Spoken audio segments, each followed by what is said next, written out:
sweetlings, it's me again, Yulie, your certified healthcare virtual assistant, social media manager, and content creator. And today, we're going to talk about one of the most viral video on my TikTok account, and that is this video, the part-time video na minention ko, the CAPTERRA software review. This video gained 100 plus views and 400 plus shares. I don't know how many comments, but ang dami ko ring na-receive na messages about this na they would like to know all of the details, how it's done. Kasi yung 15 seconds video hindi sapat. I-explain ko daw po lahat ng mga process, the step-by-step process daw, how it's done, and if legit ba yung money na makukuha mo sa CAPTERRA. So ngayon, i-explain ko na po ang pinakahihintay ninyong video. I'm also going to announce this video for those people na naghintay talaga. I'm sorry for the late video. Now, before we jump into the topic, I'm going to share to you guys a brief history how I know CAPTERRA. So, I think it's 2016 nung nag-try ako maghanap ng mga passive income, mga sidelines, and most of the passive income na nakikita ko online is magsulat ng mga reviews, product reviews, and ito lang yung unique na reviews about software para matry ko if legit ba siya. Sinubukan ko magbigay ng mga reviews about the software na alam ko just to test kasi curious ako nung binasa ko yung terms and conditions, sabi nila i-verify daw nila. So curious ako paano nila i-verify if kinagamit mo ba talaga yung software. So yun, nilista ko yung mga software na alam ko, though hindi ko ginagamit. Tapos sinearch ko doon sa CAPTERRA if meron ba sila. Tapos sinulatan ko ng reviews. The terms and condition, after ma-verify nila yung reviews mo and ma-post nila sa website ng software, sisendan ka nila ng money. So, I don't know also how they will send the money. Kasi hindi sila nag-mention about PayPal, something. Yung mga sinulatan kong reviews noon, madami-dami sila, I think more than 10. Tapos yung na-verify nila, isa lang. I think naka-receive ako ng $5 or $10 ba. So I said to myself na, okay, so hindi ka pwedeng magbasta-bastang magbigay ng review sa isang software kung hindi mo ginagamit. Dapat make sure na nagamit mo yung software bago ka magbigay ng review. And para matulungan mo sa CAPTERRA na ma-verify yung application na ginamit mo sa work mo, is ililink mo yung LinkedIn account mo sa CAPTERRA. So yun. And then, after that, on and off ako nagbibigay ng review kasi hindi naman talaga madaming software yung alam ko. Yung ginagamit ko sa work ko, limited lang. And, noong time na yun, nagtatrabaho pa ata ako noon sa DOH. Sa DOH, wala kaming masyadong ginagamit na software. So, yun. Ngayon lang na nagtatrabaho ako as a certified healthcare virtual assistant. Madami akong alam na software na ginagamit din namin sa work namin. So, alam nyo na, mga ka-Hello Rach dyan. Watch this video, and after we watch this video, why not give it a try. Please do not forget to give this video a thumbs up, subscribe to my channel, and click that notification bell para kapag may bagong video ako, ikaw yung unang makakita.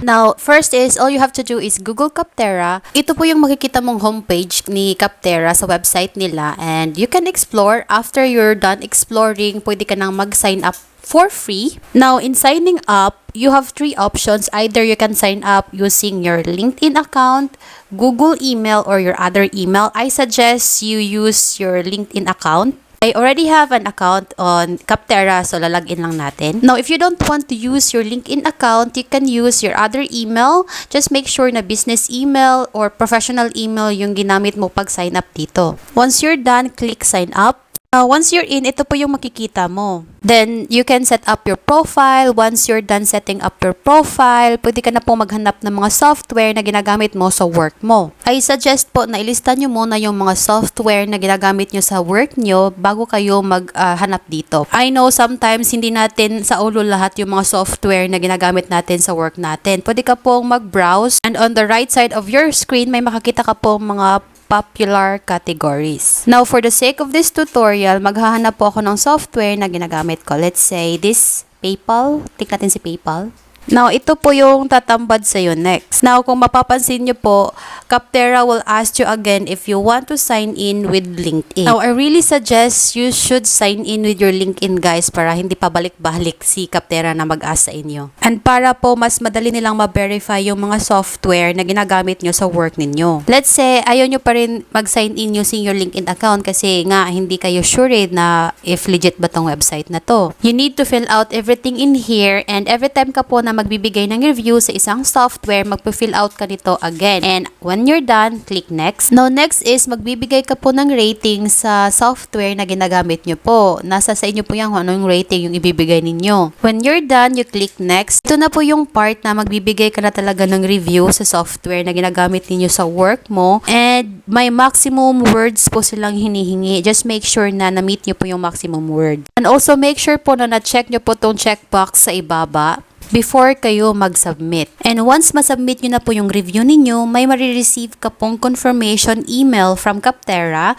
and ito po yung makikita mong email. You will see a thank you caption and what to expect when you submit a review. I highly suggest po na basahin ninyo yung guidelines ni CAPTERRA. Makikita nyo din po dito kung ilang weeks po yung kailangan nila para ma-process po yung pag-verify ng review na binigay ninyo sa isang software. You will also see on number 4 that if you are responding to an incentive offer from CAPTERRA, know that only eligible and published reviews will be sent a gift card. If tapos nyo na pong basahin yung terms and conditions, guidelines, and still may mga questions pa kayo, pwede nyo pong tawagan yung CAPTERRA. Now, if kung i-click ninyo po yung guidelines ni CAPTERRA, ito po yung makikita ninyo. On the left side of your screen, may table of contents, and pwede po kayo maghanap sa table of contents, especially kapag may mga gusto kayong malaman about CAPTERRA. I remember noon nung binisita ko itong terms and condition, hinanap ko dito kung ano yung mga coupons or gift cards na binibigay ni CAPTERRA.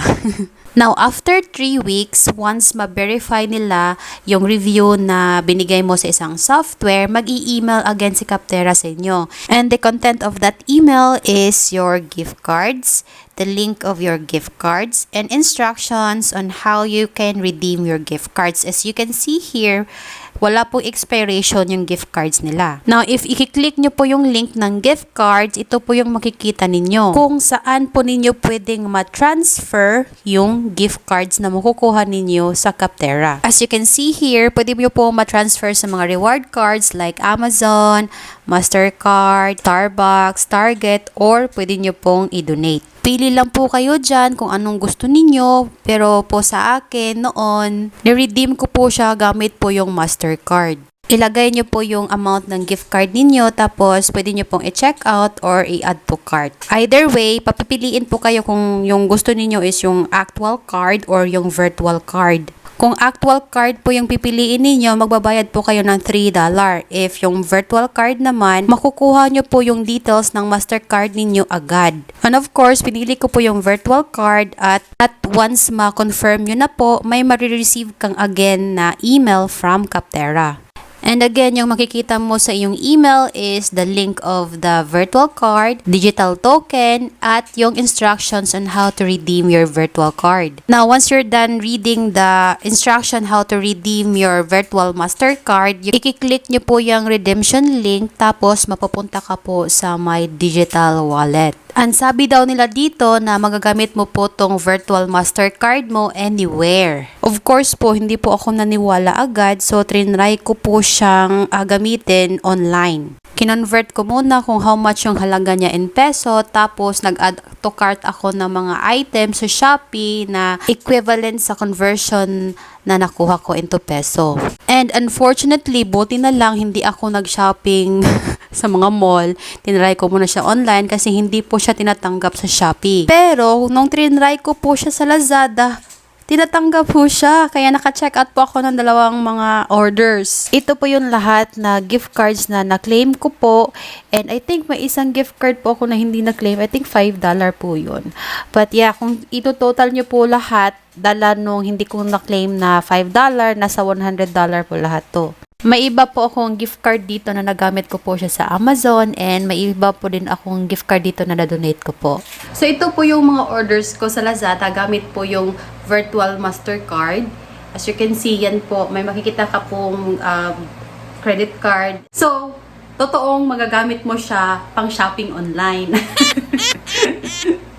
So, sa mga mahilig magpabudol dyan, try nyo mag-CAPTERRA, tapos yung ma-earn nyo sa CAPTERRA, try nyo sa Lazada. Now, for those people na baguhan pa lang sa work from home setup, I have a whole playlist. Just visit the description box below. For those people, especially those medical professionals, allied health professionals, and you want to start your work from home journey with HelloRage, also visit the description box below kasi nilagay ko dun yung link ni HelloRage. So, I think that's it for today's video, and I hope you guys enjoyed this video. If you're new here to my YouTube channel, please consider on subscribing to my YouTube channel. Give this video a thumbs up. Click that notification bell para kapag may bagong videos ako, ikaw yung unang makakakita. Bye, sweetlings. Take care. Please follow my other social media accounts for you to get a chance to be featured on my next video. Leave a comment below for your questions and suggestions, or take a screenshot of that comment, share it on your Instagram story, and tag me. Thank you so much for watching my video, and see you guys on my next video. Bye, sweetlings. Take care.